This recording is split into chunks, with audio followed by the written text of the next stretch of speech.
to the less intelligent persons on the road to be foolish, blind, dumb, deaf, and mad. Although actually he was not, he remained like fire covered with ashes, without blazing flames. Purport by Srila Prabhupada.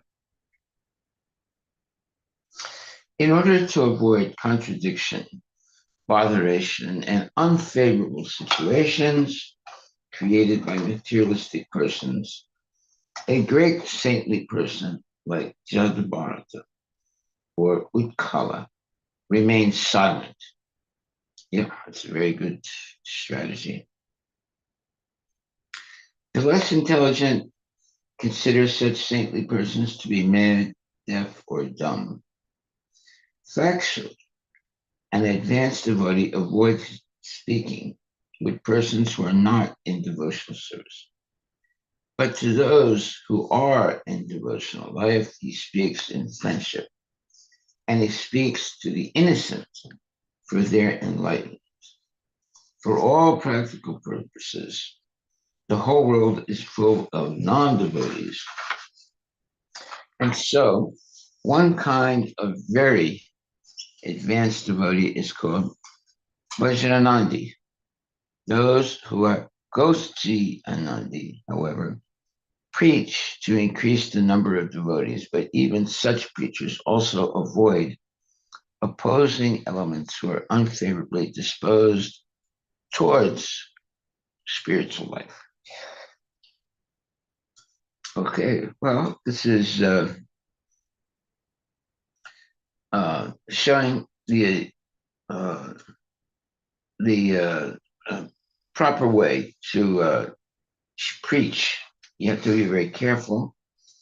You should not preach to people who are not at all interested in hearing spiritual knowledge. Sometimes devotees will take a risk to do that, but generally it's recommended to avoid opposing elements who are unfavorably disposed towards spiritual life. There it is. Text 11.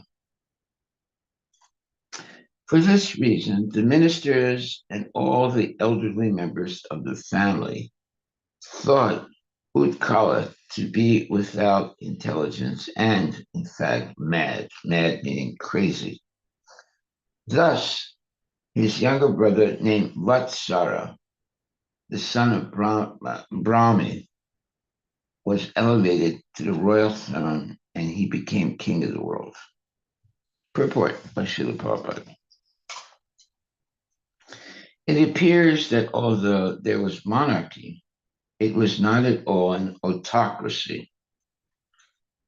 There were senior family members and ministers who could make changes and elect the proper person to the throne. Although the throne could be occupied only by the royal family, in modern days also, wherever there is monarchy, sometimes the ministers and elderly members of the family select one member from the royal family to occupy the throne in preference to another. Yeah, you don't want to have some crazy person as the monarch or some stupid person as the monarch.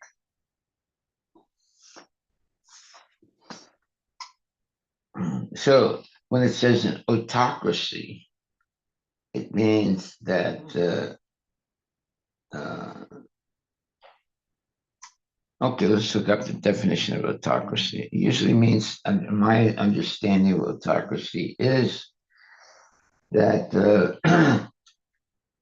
it is the one who is the most elderly that is chosen, even if the person is crazy. What does it say for autocracy?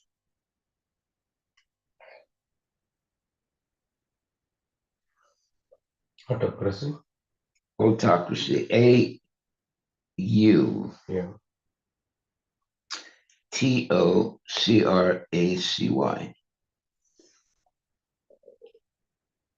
The system of government in which the absolute power is concentrated in the hands of a single individual or a small group with little or no limitations from laws, constitutions, or public opinion. It's a centralized power, autocratic leader, they say, right? It Okay. means like somebody who doesn't want to be constrained by laws, public opinion, constitution, and just decide.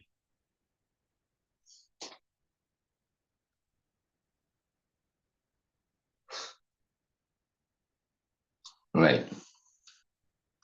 Usually it's a person that's not really qualified uh, to have such a position. Yeah, I think what he's saying is it appears that although there was monarchy, it was not a autocracy. Means like it's not like even though they were kings, they were not just making decisions on their own independently. They're still, ministers and senior family members and ministers who could make changes and elect. So it's not the decision making is not concentrated on one single person, even though he was the king. They usually choose the person that's the most qualified. Yeah. If And, he's a, and they're also if he's a supported crazy by guy, they're not going to let him become the king. king. And they also have a system of ministers and Yes. advisors. So Yeah. it's a system of people that tend to make the changes.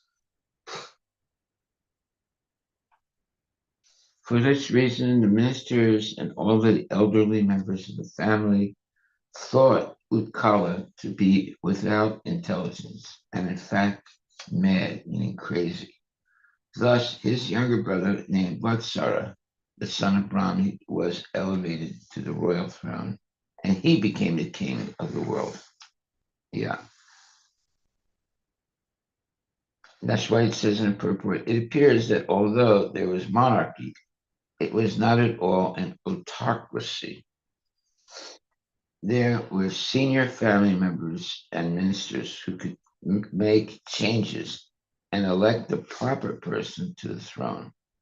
Although the throne could be occupied only by the royal family, in modern days also, wherever there is monarchy, sometimes the ministers and elderly members of the family select one member from the royal family to occupy the throne in preference to another. Yeah. So they're not going to let some crazy fellow, even though he's a member of the family, become the monarch or the king. Okay, so text number 12. King Vatsara had a very dear wife whose name was Swarviti, and she gave birth to 6 sons named Pushparna, Tigmaketu, Isha, Urja, Vasu, and Jaya. Purport by Srila Prabhupada. Vatsara's wife is mentioned here as Ista, which means worshipable. In other words, it appears that Vatsara's wife had all good qualities. For example, she was always very faithful and obedient and affectionate to her husband. She had all good qualities for managing household affairs. If both the husband and wife are endowed with good qualities and live peacefully, then nice children take birth, and thus the whole family is happy and prosperous. Yep, that makes sense. That makes a lot of sense. Text 13. Push Panarma. Push okay. Push Arna had two wives named Prabhu and Dosha. Prabhu had three sons named Pradhar, Madhyan Dinam, and Sayam. Dosa had three sons, Pradosha, Nisita, and Vyusta. Vyusta's wife was named Pushkarini, and she gave birth to a very powerful son named Sarvateja. Text 15 and 16. Sarvateja's wife, Akuti, gave birth to a son named Chaksusa, who became the sixth Manu at the end of the Manu millennium. Nadvala, the wife of Chaksusa Manu, gave birth to the following faultless sons, meaning sons that do not make mistakes. Purukushta, Trita, Diyumna, Satyavan, Rita, Vrata, Agnistoma, Atirata, Pradumna, Sibi, and Ulmuka. Text 17. Of the 12 sons, Ulmuka begot 6 sons, and his wife Pushpakarini. They were all very good sons, and their names were Anga, Sumana, Kiyati, Kratu, Angira, and Gaya. The wife of Anga, Sunita, gave birth to a son named Vena, who was very crooked. The saintly king Anga was very disappointed with Vena's bad character, and he left home and kingdom and went out to the forest. Wow. That boy must have been really bad. Text 19 and 20. My dear Vidura, when great sages curse, their words are invincible as a thunderbolt. Thus, when they cursed King Vena out of anger, he died. After his death, since there was no king, all the rogues and thieves flourished. The kingdom became unregulated, and all the citizens suffered greatly. On seeing this, the great sages took the right hand of Vena as a churning rod, and as a result of their churning, Lord Vishnu, in his partial representation, made his advent as King Prithu, the original emperor of the world. Wow. They really knew what they were doing.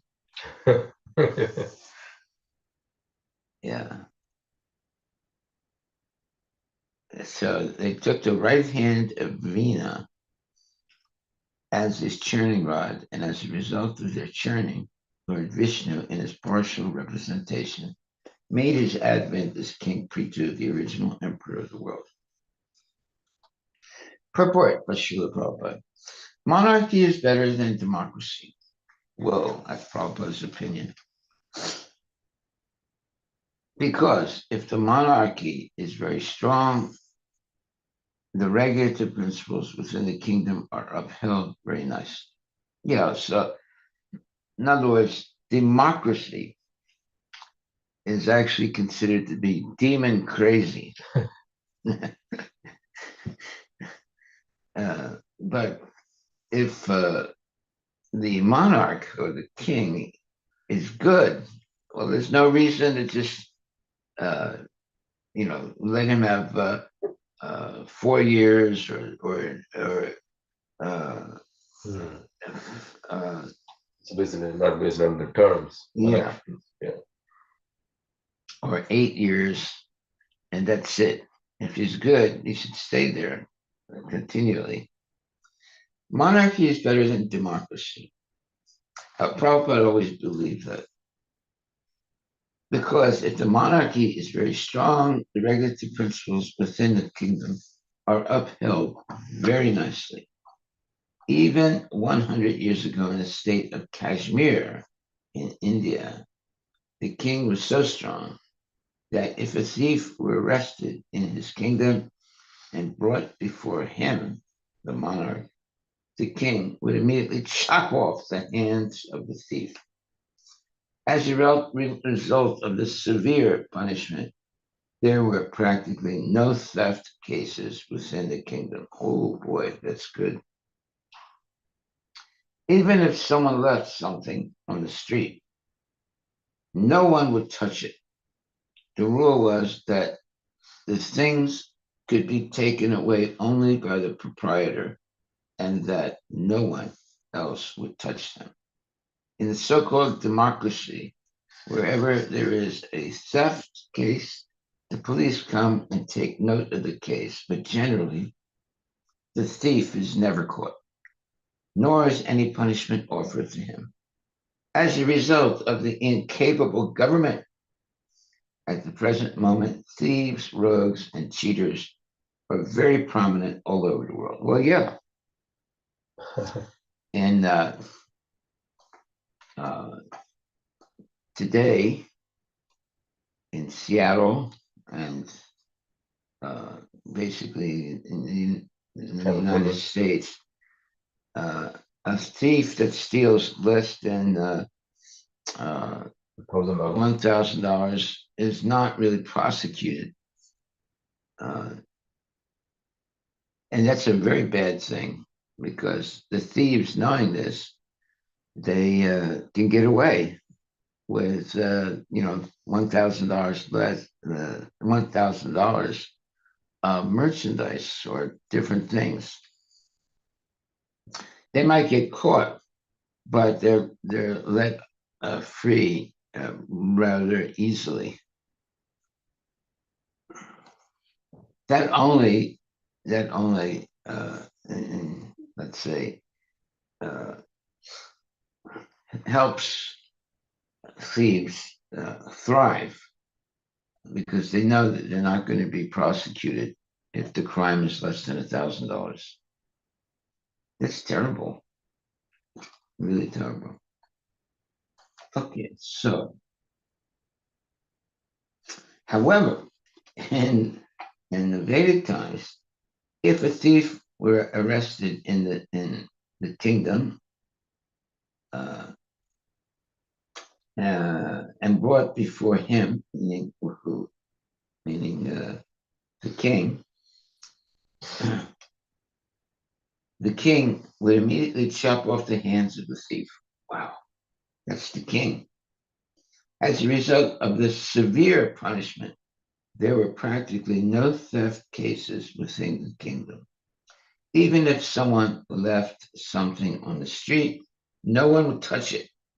The rule was that the things could be taken away only by the proprietor and that no one else would touch them. In the so called democracy, wherever there is a theft case, the police come and take note of the case, but generally the thief is never caught, nor is any punishment offered to him. As a result of incapable government, at the present moment, thieves, rogues, and cheaters are very prominent all over the world. Well, let's talk about the cheaters for a minute. These are the people who will cheat other people for smaller amounts, like up to $1,000, and no policeman will prosecute or try and catch a person like that. So, therefore, people they expect the police to do something, but they won't do much if it's for theft. Like if it's murder, that's something different. But small amounts, like up to $1,000 of theft, are usually, I'm not going to say in every case, but usually not prosecuted. So therefore, it says the rule was that the things could be taken away only by the proprietor and that no one else would touch them. In so-called democracy, meaning what's going on today, wherever there is a theft case, the police come and take note of the case. But generally, the thief is never caught, nor is any punishment offered to him. As a result of incapable government, all the present moment thieves, rogues, and cheaters are very prominent all over the world. It's absolutely true. Prabhupada knows everything. Hmm. I was just looking up in California, so this anything about under $1,000 is classified as a petty theft, like a misdemeanor, whereas the theft above threshold $1,000 is grand theft. Grand theft means there's a felony. So most districts attorneys, particularly in San Francisco, Los Angeles, and New York, have deprioritized prosecuting that petty theft. And what's that? What's that? So anything under $1,000 is called petty theft. Yeah, Anything above that is called grand theft. yeah, So they only want to focus on grand theft, right. and as a result, they're encouraged. To They're, get, to they're get away encouraged. with it. Yeah. Yeah. That just means that you're inviting the thieves to be petty thieves. Yeah. Particularly the shoplifting and all is a big thing because of that. Oh, a lot of there's tremendous shoplifting. Yeah. Therefore, many major stores they close down in those areas where there's a lot of shoplifting. You know. There was a video after Trump came to power. Yeah. I think in some states, the particularly Republican states, that rule has been changed, and so they were one, this kind of petty theft people. They were stealing happily, and then they were caught, and then they said, "Okay, now you'll have to be, and then they were surprised. You have to be prosecuted. They were like, "Oh, since when? We were not told." Yeah, right. They're trying to argue, saying that And this is okay. Yeah, my mother's been doing it for years. It's very hard for nowadays to like if you try and catch the thief, right? You run after him and try and beat him up or anything. They'll prosecute you. Yeah, because you beat up the thief. You have to be very careful. This happened to my brothers. There was a thief, and they caught him, and they beat him up. When the police came, they they Put a case against. my brother got a case against him, Mhm. and my brother's look, this guy's a thief. We caught him, and they said, yeah, but you don't have a right to beat him up like you did, you know.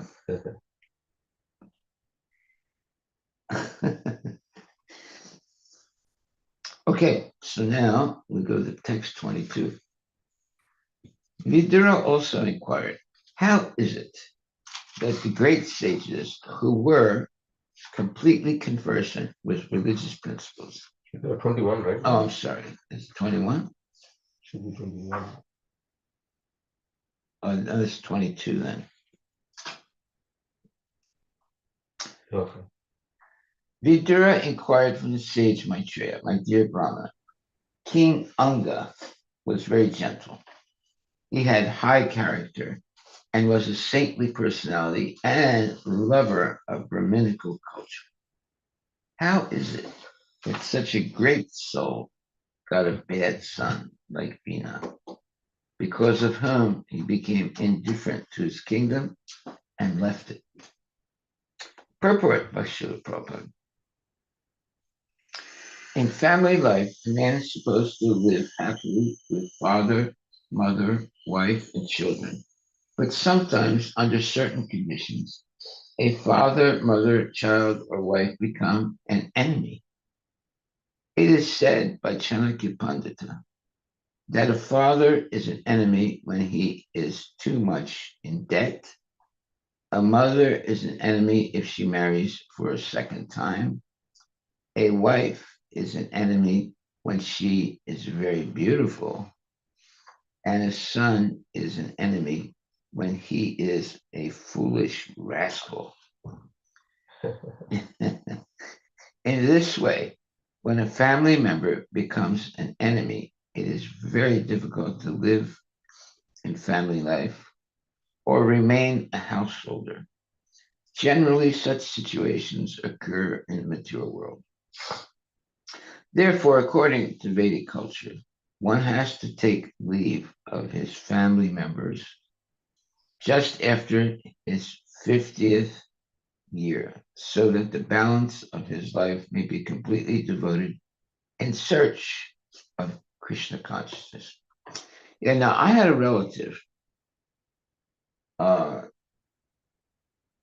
they were not a real close relative, but there was a relative in our, sort of uh, uh, family, and the son was a complete, let's say, failure and an idiot. And somehow or other, the mother and father tolerated him, although he was a petty thief and he was not really a good person. Then the father died, and now the mother got all the money. When the father was alive, he was, he had control of the money. When he died, the mother got all the money. And then the son really pestered and gave the mother a hard time. And out of frustration, she died. And then the crazy son got all the money. And it was a lot of money. And in 3 months, it was all gone. And the most, uh, and the final, let's say, insult was that the last amount of money that the son had after squandering, you know, hundreds and thousands of dollars, he bought a horse and named it after his mother. And the horse broke its leg and died. And now that was the end of all the money. And the boy became, a homeless person. So it was a real sad situation, and nobody could do anything. Uh, and after the father died, the mother got all the money, and the son was completely corrupt. He was always bothering his mother, getting her upset until she died, and she died rather quickly because he really was treating her badly and making her upset. And then after he got all the money in 3 months, it was all gone. Money that the father made over many years, right? It was all gone. Yeah. Okay, so now I think we're text 22 Yeah, we just or 21. 22 we just read. I just read 22. Yeah. Sorry. 21. 22. Yeah, text 22.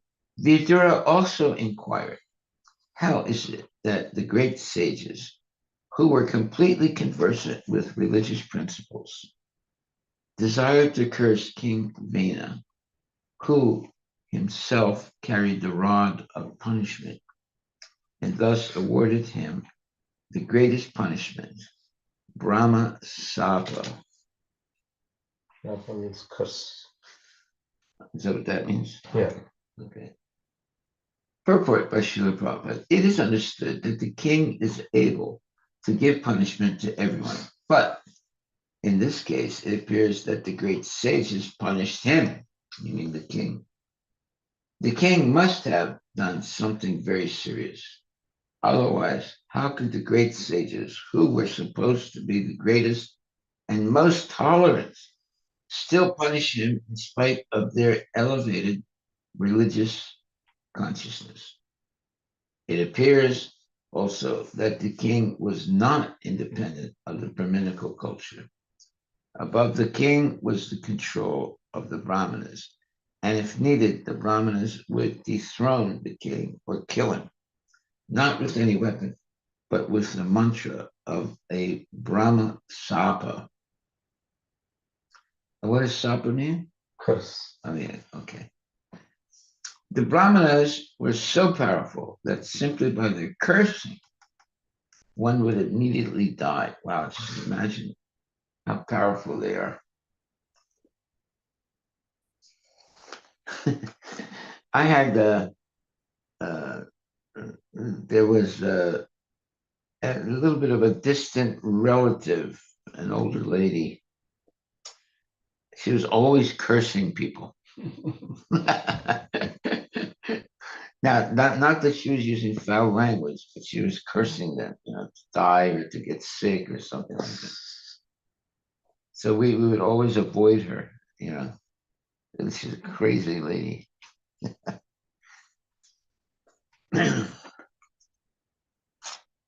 So the Brahmanas were so powerful that simply by their cursing, one would immediately die. Wow. Text 23. It is the duty of all citizens in the state never to insult the king, even though he sometimes appears to have done something very sinful. Because of his prowess, meaning his power, the king is always more influential than all other ruling chiefs. Purport. According to Vedic civilization, the king is supposed to be the representative of the Supreme Personality of Godhead. He is called Nara Narayana, indicating that Narayana, the Supreme Personality of Godhead, appears in human society as the king. It is etiquette that neither a Brahmana nor a Kshatriya king is ever insulted by the citizen, even though the king appears to be sinful. The citizen should not insult him. But in the case of Vena, it appears that he was cursed by the Nara Devatas. Therefore, it was concluded that his sinful activities were very grievous. Wow. You have to be really bad. Text 24. Vidura requested Maitreya, my dear Brahma, you are well conversant with all subjects, both past and future. Therefore, I wish to hear from you all the activities of King Vena. I am your faithful devotee, so please explain this. You see what's happening here, that Vidura is so inquisitive that, he doesn't say, well, I've heard enough now, let me go take some rest or let me have no, he can't get enough of this narration. And see, that means that he's a very, very exalted person. Vidura requested Maitreya, my dear Brahma, you are well conversant with all subjects, both past and future. Therefore, I wish to hear from you all the activities of King Vena. I am your faithful devotee, so please explain this. Purport by Srila Prabhupada. Vidura accepted Maitreya as his spiritual master. A disciple always inquires from the spiritual master, and the spiritual master answers the question, provided the disciple is very gentle and devoted. Srila Vishwanatha Chakravarti Thakur said that by the mercy of the spiritual master, one is blessed. with the mercy of the Supreme Lord.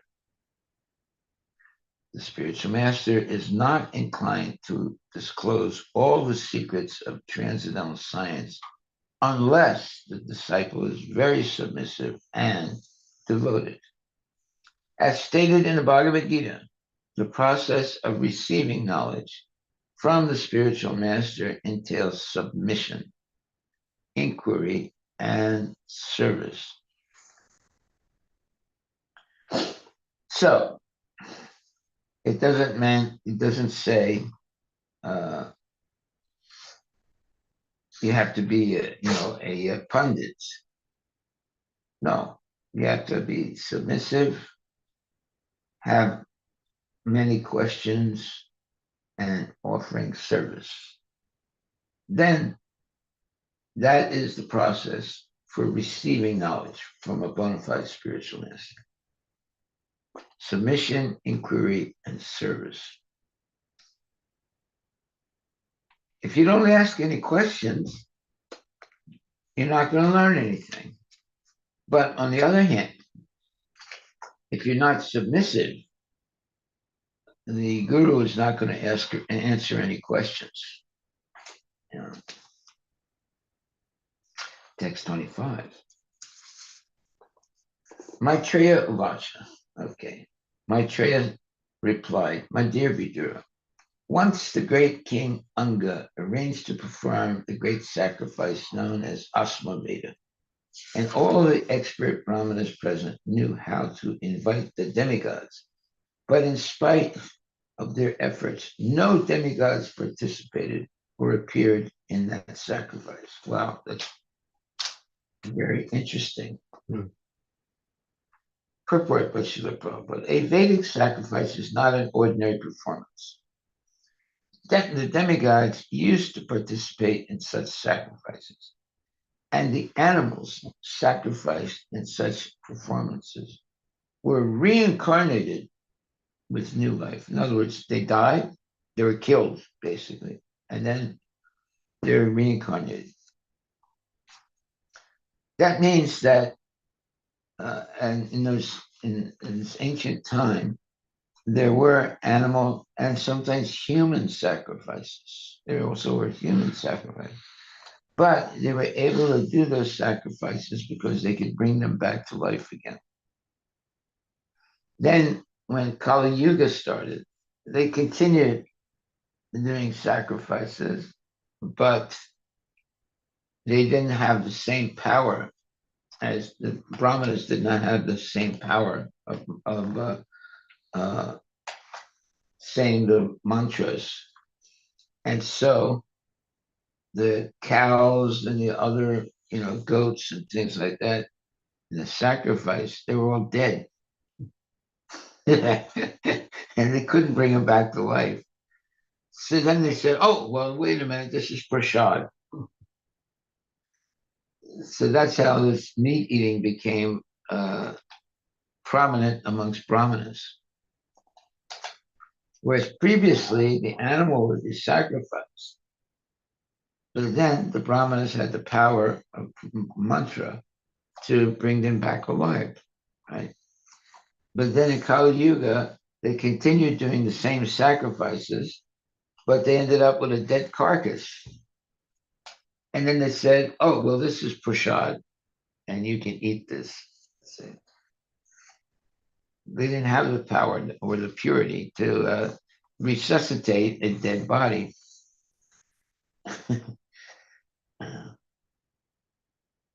She Maitreya replied, this is why meat eating became very prominent in Kali Yuga.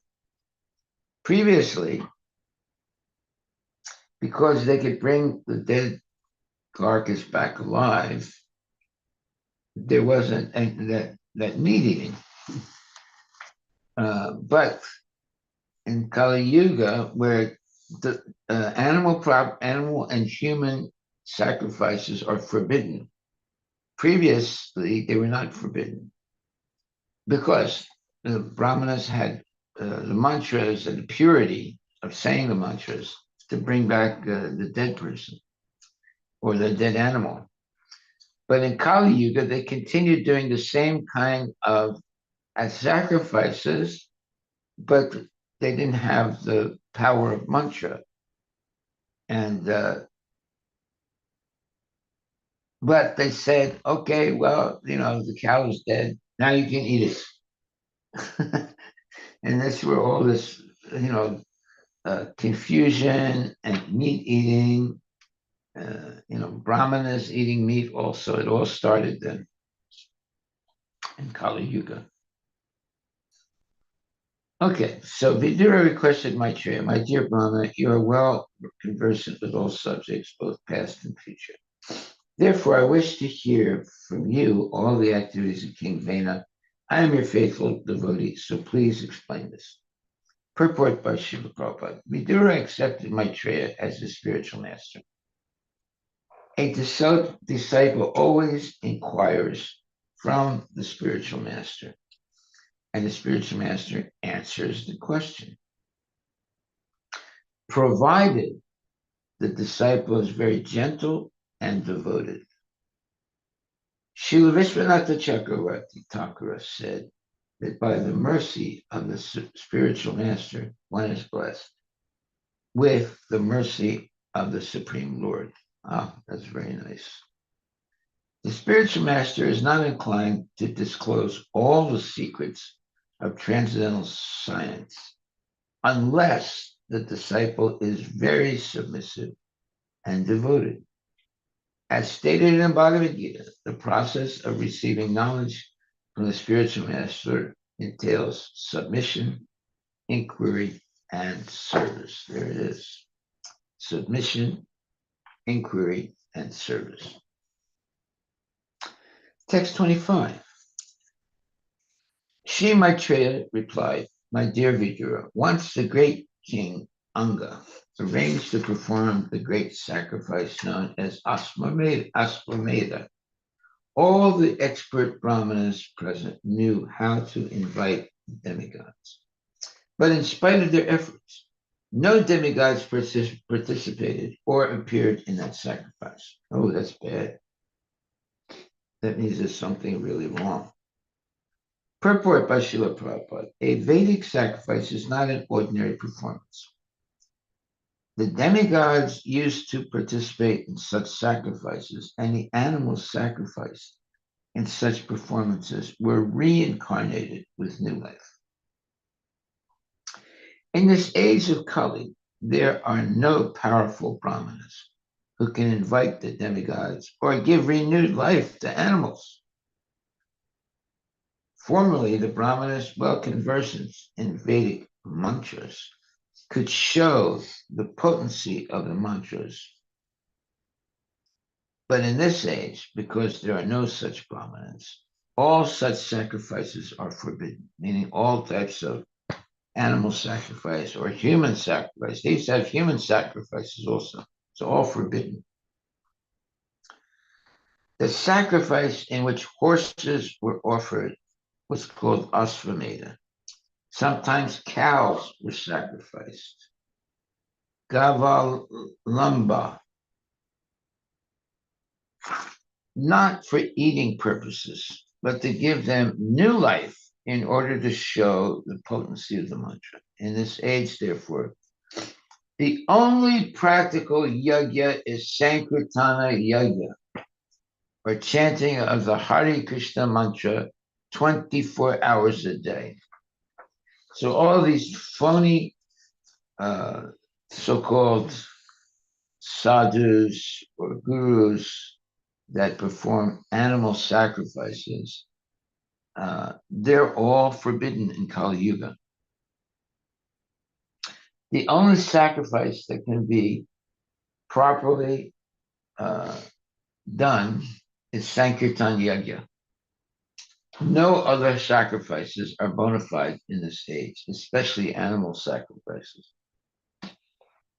But yet, they still do it. Every 5 years or 10 years in India, they have the huge animal sacrifice. tens and thousands of animals are sacrificed, slaughtered. Uh,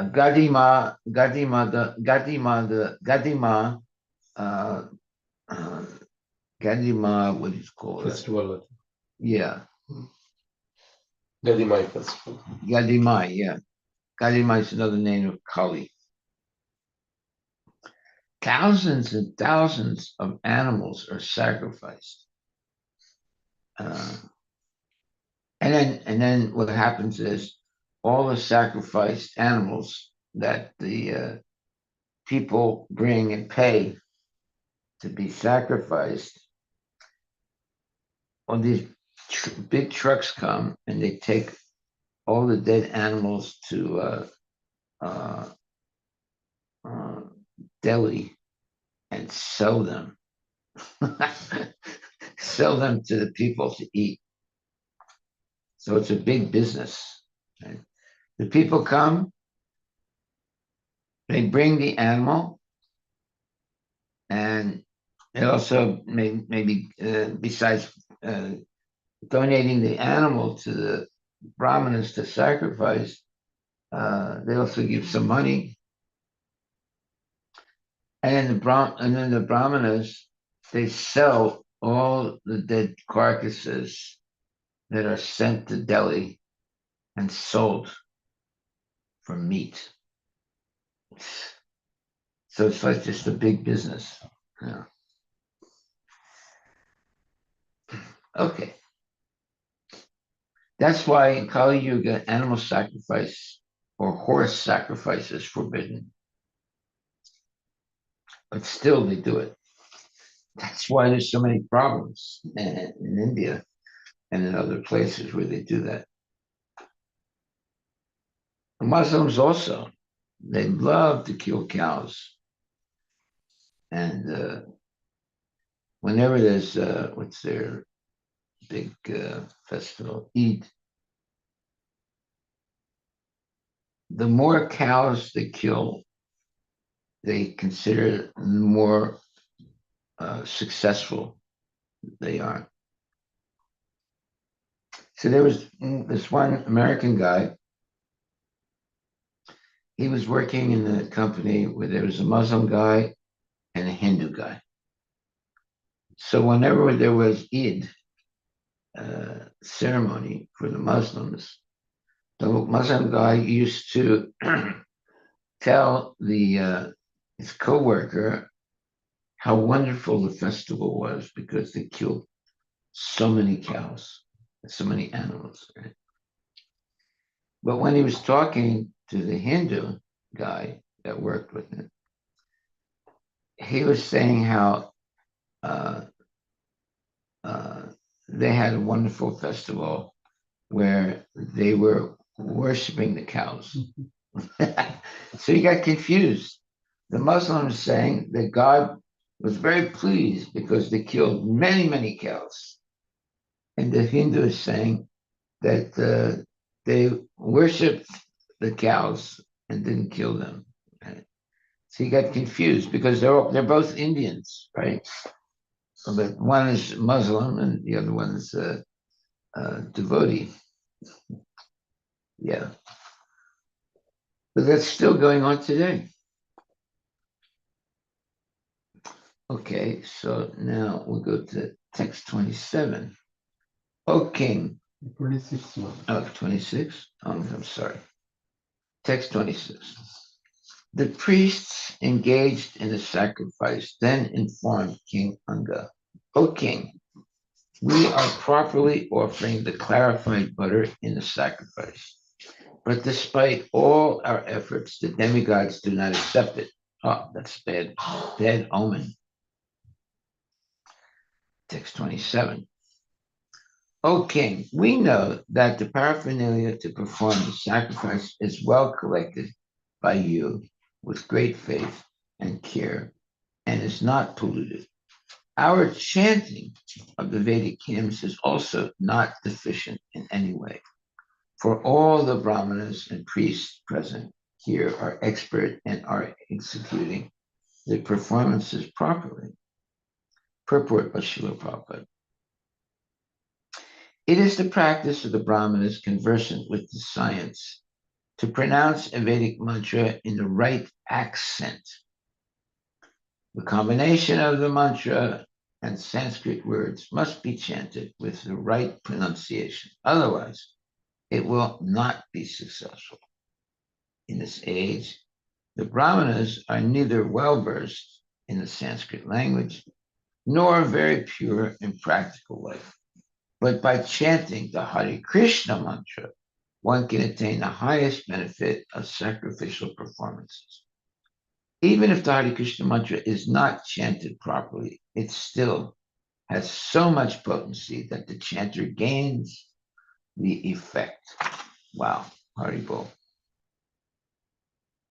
So basically, all these ceremonies that we have sometimes, and we invite these brahmanas to chant mantras.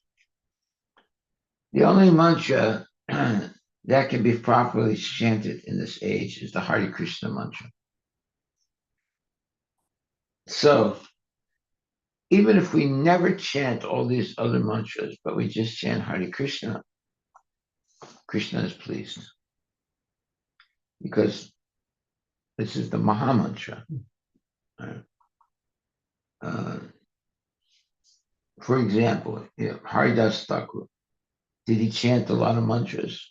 No, he just chanted the Hare Krishna mantra.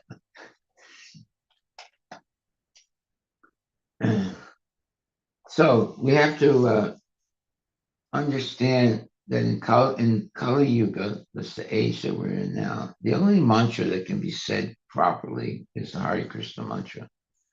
All other mantras are not necessary.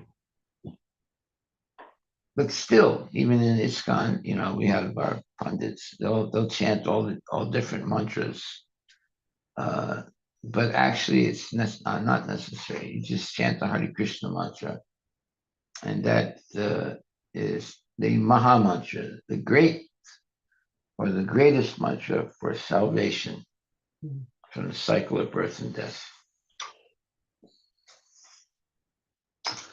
Okay, so now text 27. O king, we know that the paraphernalia to perform the sacrifice is well collected by you with great faith and care and is not polluted. Our chanting of the Vedic hymns is also not deficient in any way. For all the brahmanas and priests present here are expert and are executing the performances properly. Purport by Srila Prabhupada. It is the practice of the brahmanas conversant with the science to pronounce a Vedic mantra in the right accent. The combination of the mantra and Sanskrit words must be chanted with the right pronunciation. Otherwise, it will not be successful.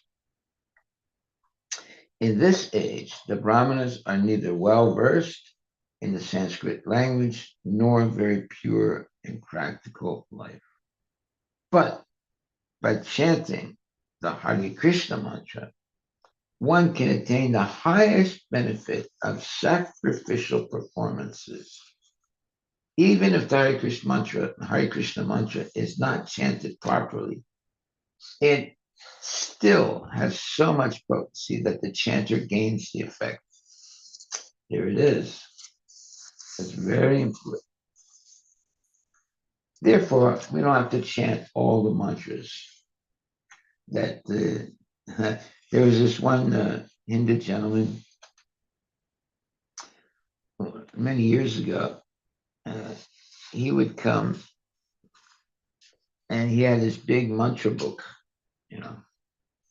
and he was very proud of that book. And he said, I have a mantra for anything you can desire.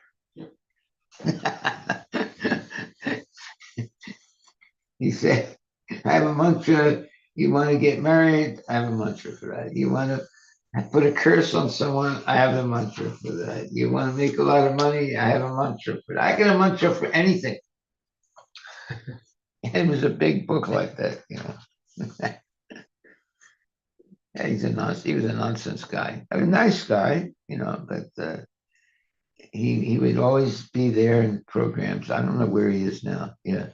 In India, Maharaj, that's the lot of brahmanas are doing this with a specific amount. They will chant mantras for specific problems, and people are keep like calling them from Yeah. different problems or desire. Yeah.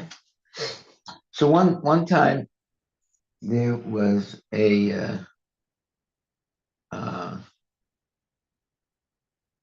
a I think it was a cow or some kind of animal fell down uh, uh, Well, in a well, yeah. right? And all the pundits came and they started saying mantras.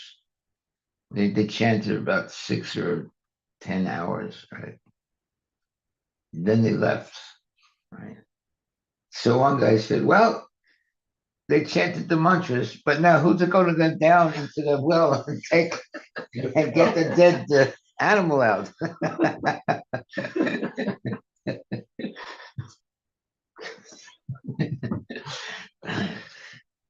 Yeah.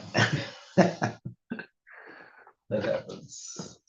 Okay, I think we'll end there because we're on text 28. Text 28. Yeah, we'll stop. We'll stop there. Are there any questions or comments? No, no, till 27. 27. No? We completed till 27. Yeah. Yeah. Any questions from anyone?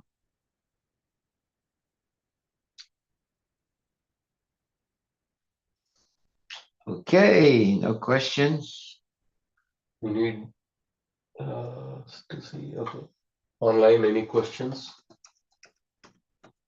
So Maharaj, as you have mentioned, within ISKCON also we do like little bit mix of both, like some traditional mantras and the Hare Krishna mantra, Yeah. or some specific ceremonies.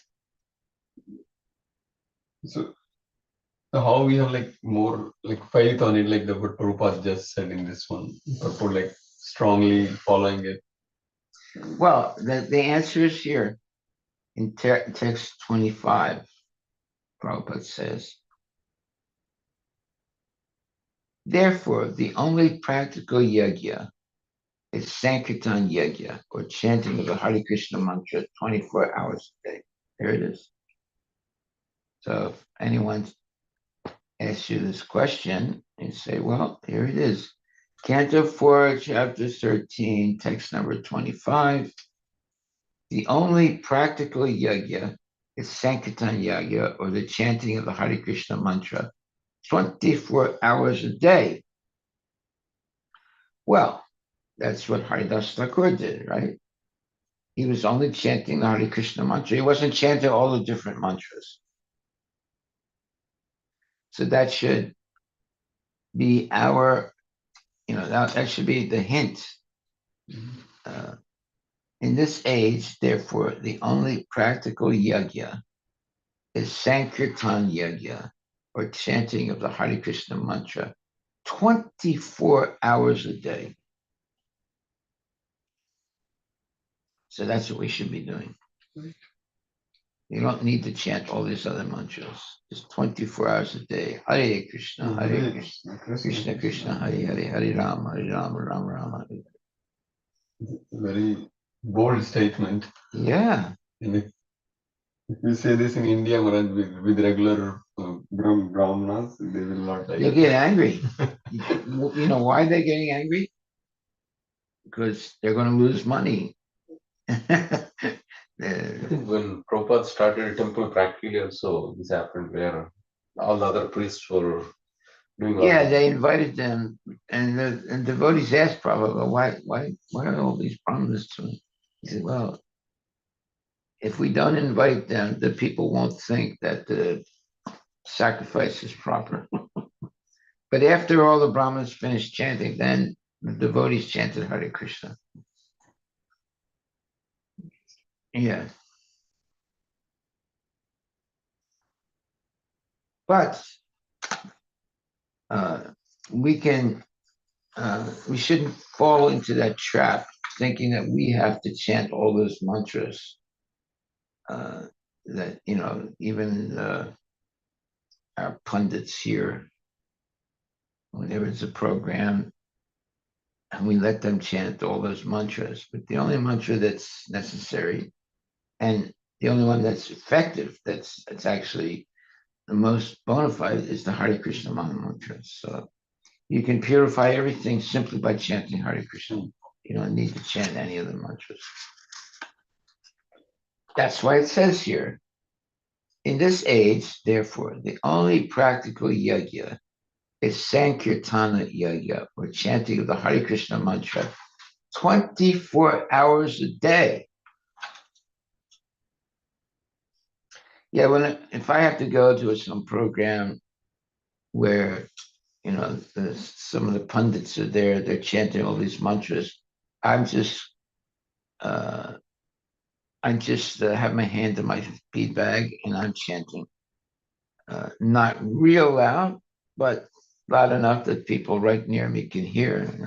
Hare Krishna, Krishna Krishna, Hare Hare, Hare Rama, Hare Rama, and they're going, yeah, ooh, wow, ooh, wow, wow, wow, wow, But I just chant Hare Krishna. I don't stay quiet. Most people just stay quiet. They don't understand one word of what's being said. But I always just chant, and people near me, they can hear. That's why it says here, the only practical yajna is Sankirtan yajna, or chanting of the Hare Krishna mantra 24 hours a day. There it is. That's our culture. Haribol. Okay, my dear devotees, are there any questions? Any questions?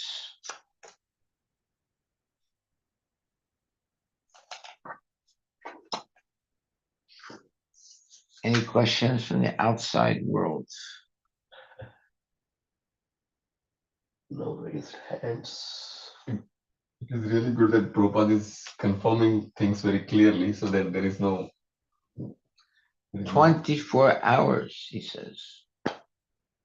no gap in It understanding. says, in this age, therefore, the only practical yajna is Sankirtan yajna, or chanting of the Hare Krishna Hare Krishna mantra 24 hours a day.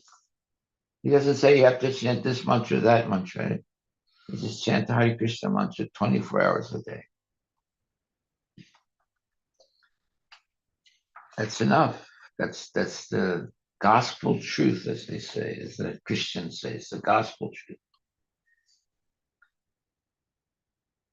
Hare Krishna, Krishna Krishna, Hare Hare, Hare Ram, Rama Rama, Hare.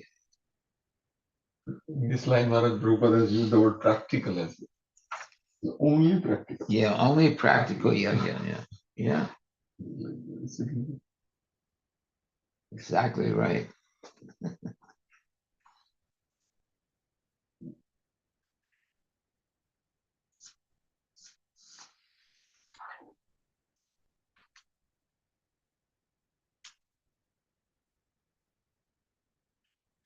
Haribol.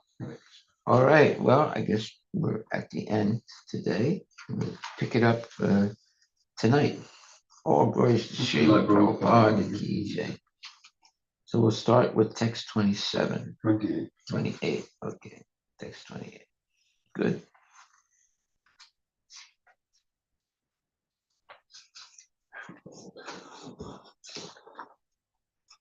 Okay, our takeaway today is, in this age, therefore, the only practical yajna is Sankirtana yajna, or chanting of the Hare Krishna mantra 24 hours a day. Well, there it is. You can't argue with that.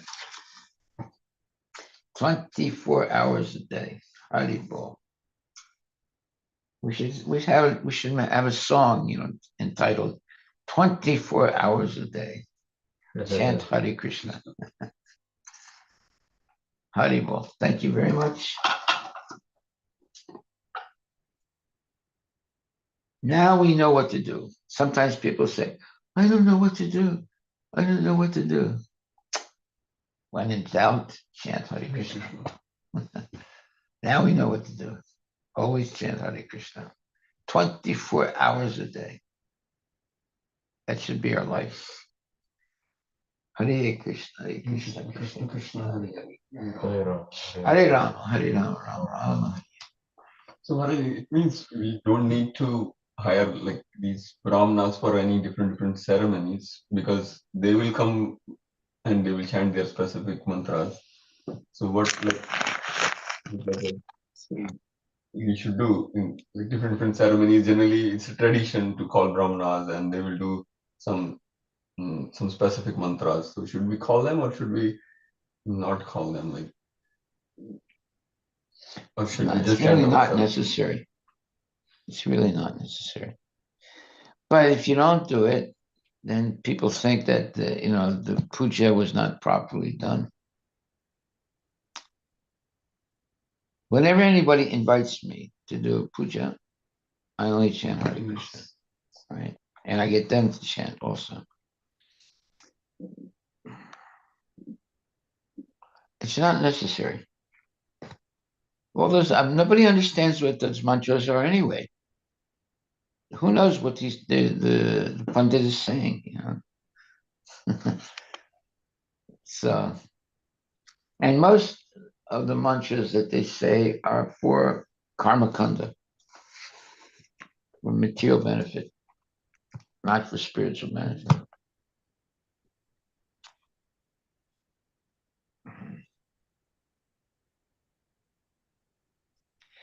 And the main point is that the people who are asking for the puja to be done, they don't understand one word of all the mantras.